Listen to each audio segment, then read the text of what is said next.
we finally do this after many attempts. Yeah. We finally do this, so I'm so excited to be able to sit down with you and finally interview you for a Mentorship Espresso.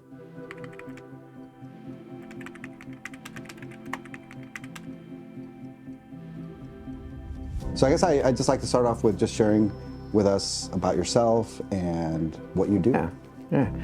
I guess for the last 20 years, even before that, I might consider myself like a compassionate entrepreneur, so to speak. I guess I'm saying compassionate because like there's entrepreneurs that can be kind of cutthroat and, you know, stepping on people to get where they are. I'd rather see me get screwed over in a business deal than screw over somebody else, because then, you know, I don't know, I just don't like that on my conscience, and I really want to make sure that I'm dealing with people on the up and up, and because you know, as an entrepreneur, and especially with a company like ours with education and healthcare and vulnerable kids, all you have is your reputation. So your word is what matters. Yeah, so indeed. yeah. So in order to deal with real turbulent times, a lot of failures and a lot of mistakes and ups and downs, the pandemic, funding where all of a sudden you're not paid, all the ups and downs in entrepreneurship, you know, I think that's when you have to dig into your why. I constantly find myself reminding myself of why we started this organization 20 years ago. My father, when I think back, there was a moment that I'll never forget. My father had passed some years ago. But there was a point where I remember being younger, you know, I was like a bratty kid demanding certain things. I want this, that, I want that. He didn't think anyone heard him, but he went into a room and I heard my father crying over money. You know what I mean? Because just not having the resources. Sure. So there was like 5 of us all living on a frontline teacher salary.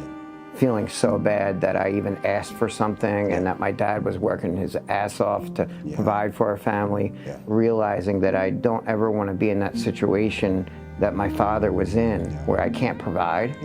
The why is very strong, so when things are rough, I circle back to that and I think of that and I'm like, that's why. Well, I kind of want to rewind a little bit. What got you into ABA in the first place?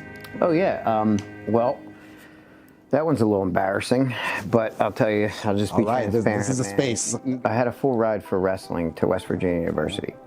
I spent a lot of time and energy on one thing, which was wrestling. And my dad used to tell me all the time, the only way you're going to school is if you get a full ride or a lot of student loans. Okay. So I erred on the side of trying to get a full ride. So I was fortunate to get that. When I got injured my freshman year, I was accustomed to, as a high school senior, being one of the best in the country. And then I'm dropping to the middle of this giant university where everyone's a state champion or Olympic level on full ride. Blew out my shoulder, so I had a lot of time to think and drink. While I didn't know what to do with that energy and how to harness it, you know, you're a freshman in college and, you know, all of a sudden you're free and you can do anything you want. And I found myself just sinking into really bad habits and somewhat of a depression, I would say, my first year.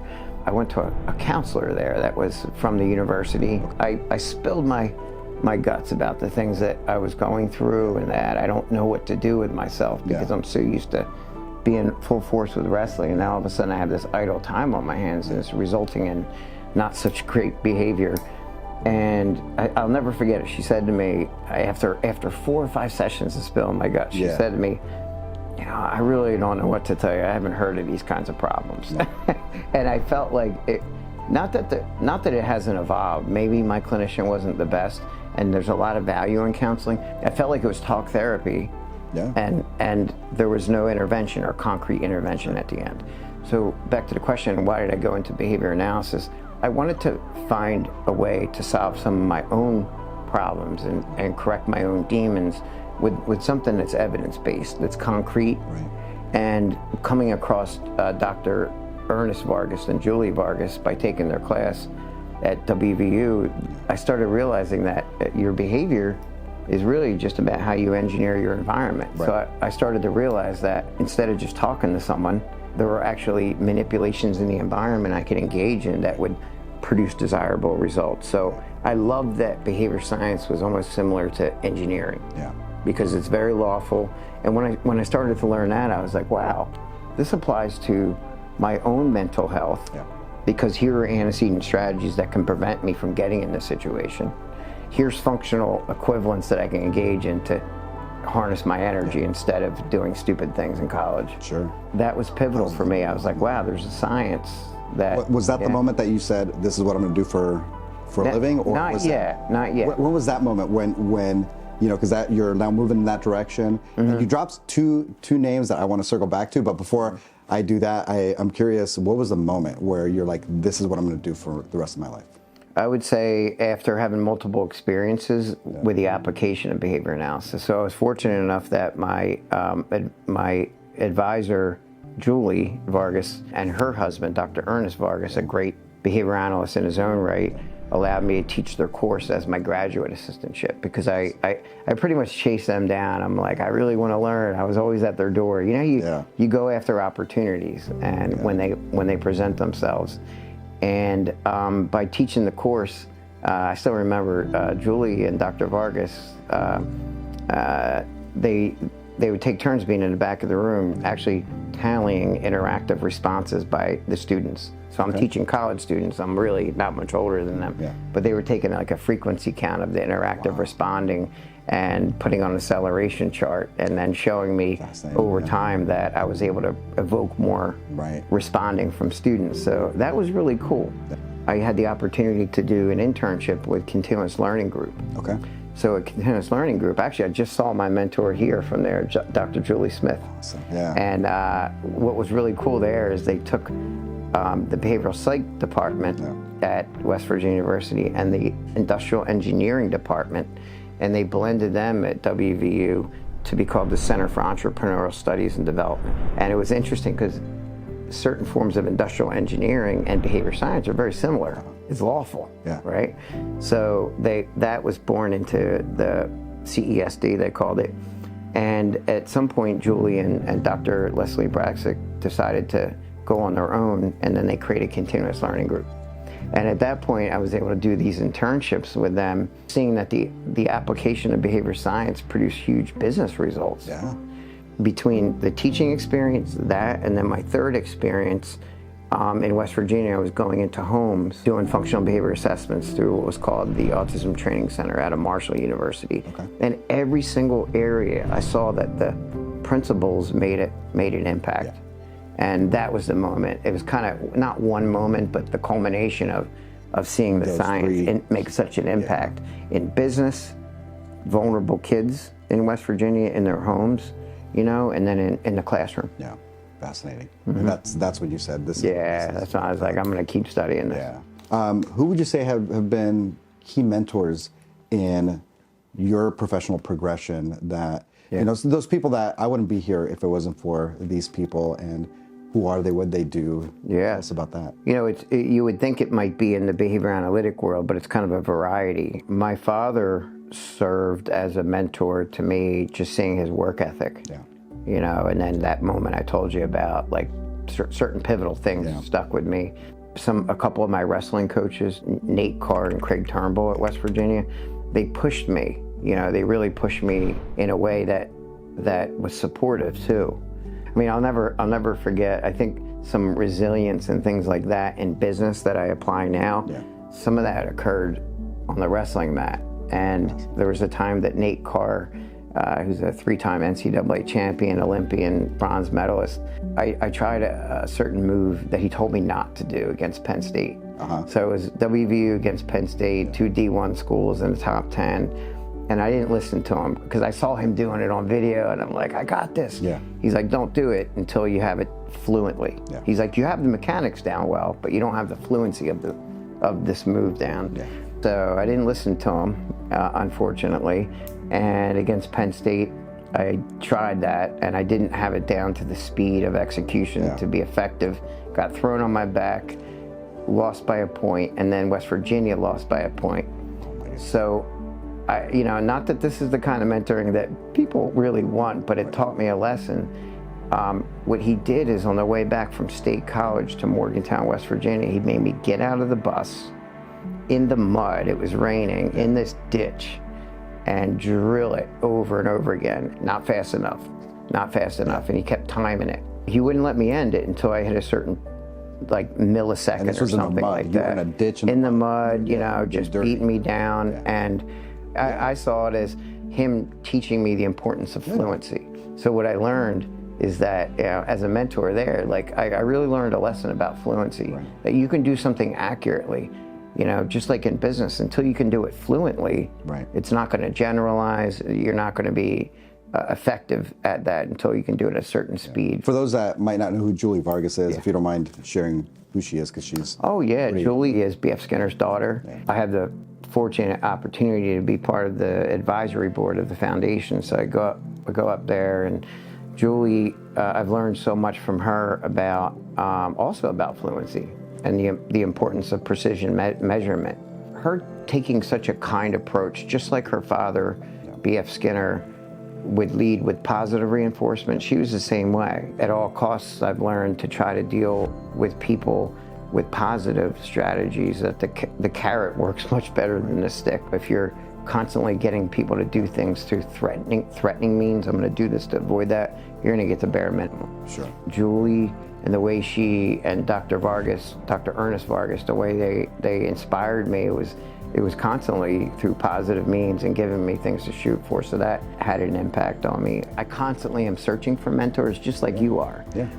You know, quite transparently, today, you know, being part of this workshop with the diversity of our C-suite level people in our company and our VPs, I'm finding that the more questions that I ask of you guys, you know, Lauren Shudo, Billy, the team, like I find it's kind of like a reverse mentorship, where I'm not really the mentor, but I find myself asking enough questions that like I'm learning.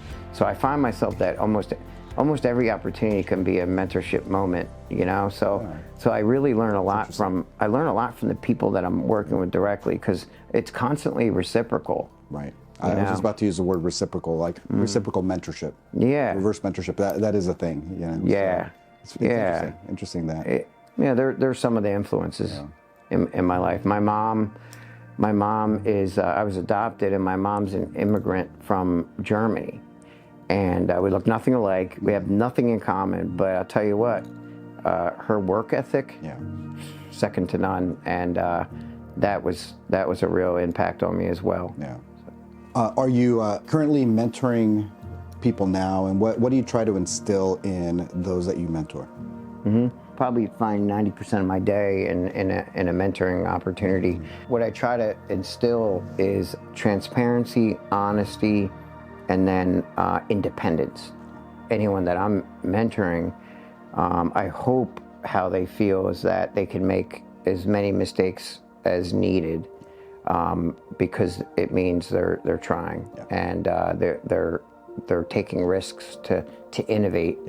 And so I'd say when I'm mentoring, I really like to instill the innovation in people, because they're not fearful of making a mistake. What it brought to mind is, you know, I've often referenced you in my Mount Rushmore of mentors. Oh yeah, that was pretty cool. Which is a very exclusive group of people. But, you know, I guess to your point is, now having worked with you for coming up on 6 years, in those 6 years, I haven't experienced fear, experienced nothing but support, and kind of the airless learning that you express, which then opens up massive creativity, you know, creativity that I never knew I had. DiNovi Associates is a product of the group of individuals who have created and are pushing and are, you know, working to expand the mission and the vision that you set out 20 years ago. You know, so I mean, I think it's all a measure of your leadership. Appreciate that. Which is awesome. What I strive to do, and although there are certain values that are common across our organization, I really find that my leadership style doesn't need to be your leadership style. Everyone might require a different type of mentorship too, to bring out the best in what they're great at. The function's the same about seeing them become successful, but the topography and the way you go about doing that for each person might be slightly different, you know? So I think sometimes adapting that really matters to bring out the best in someone. Someone's only going to respond to negative reinforcement. They usually don't last very long, at least in the people that I'm coaching, because I see they're not initiating things. Yeah, 100%. I think for those that have seen you in videos or know of you and they see your boldness, what they probably don't see is your commitment to the science. Because from day one, I don't think that's ever wavered. One of the things that I really learned, and I heard this from day one, somebody that always says, it's always my fault. And it's something that influenced me a lot in the leadership that I've tried to do at BDA California and at BDA. I tell my team, I say, at the end of the day, it's on me, because it's something I've learned from you. And I feel like that provides a lot of relief to people. And it lifts this weight that people are carrying.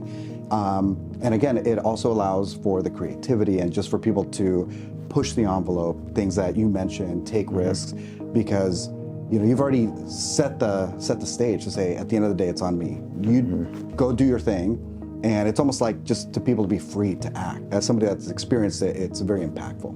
Well, I'm glad to hear that. It's not just a saying, and it's not just words. I deep in my core believe that if I set something up and provide the resources, help set up the contingencies, help pick that person, coach them.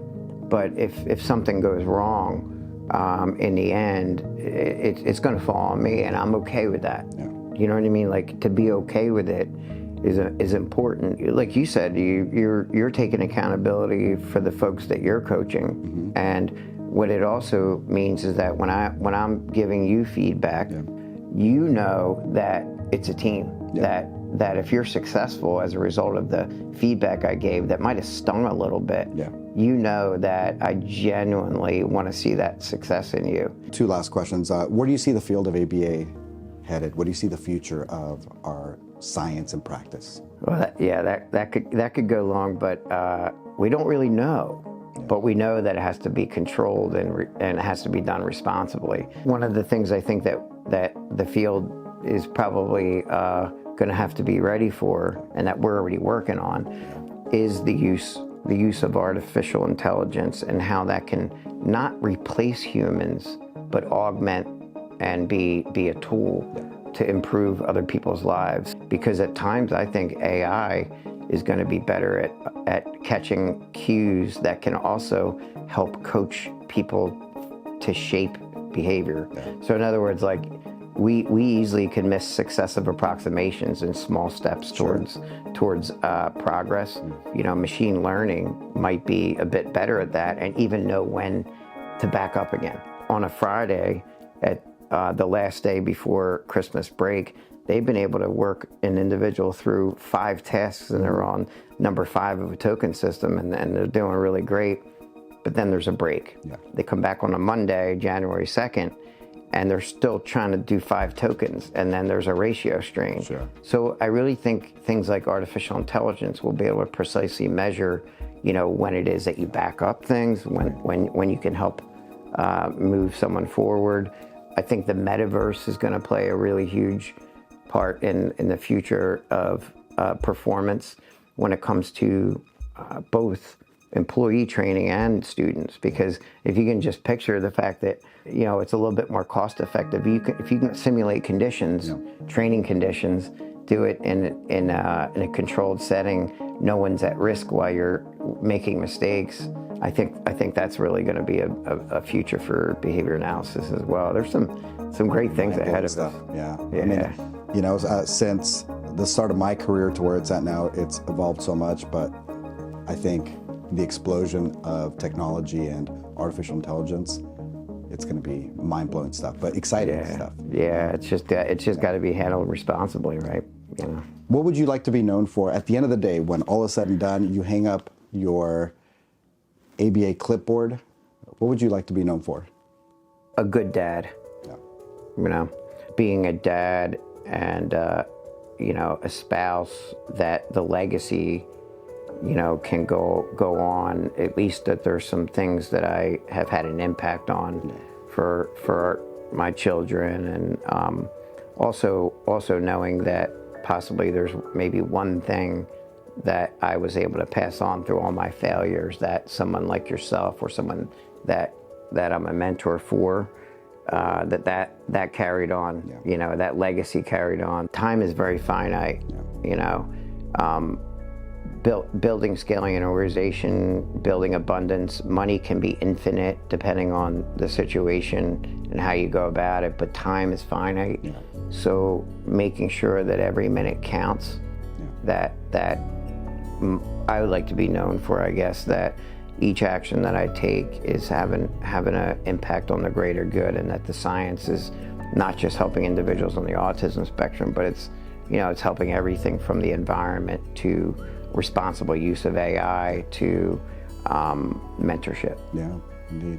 And last question is, any parting words to young behavior analysts out there that are just starting their careers? What would you like to let them know? What do you think is important for them to know? I would say newly minted behavior analysts or people new in the field, just for them not to make a quick decision about their career based on, working with one or two environments.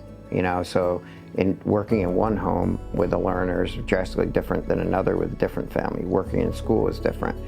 That if they could embrace the science and see how far that goes, for their family, for organizational development, for safety, for all these different things. I think if I were to be able to pass that on and influence someone new in the field, just realize that it's powerful, it's lawful, it's like gravity. So why not learn it? Because if you can understand human behavior, is there anything you can't accomplish? Right.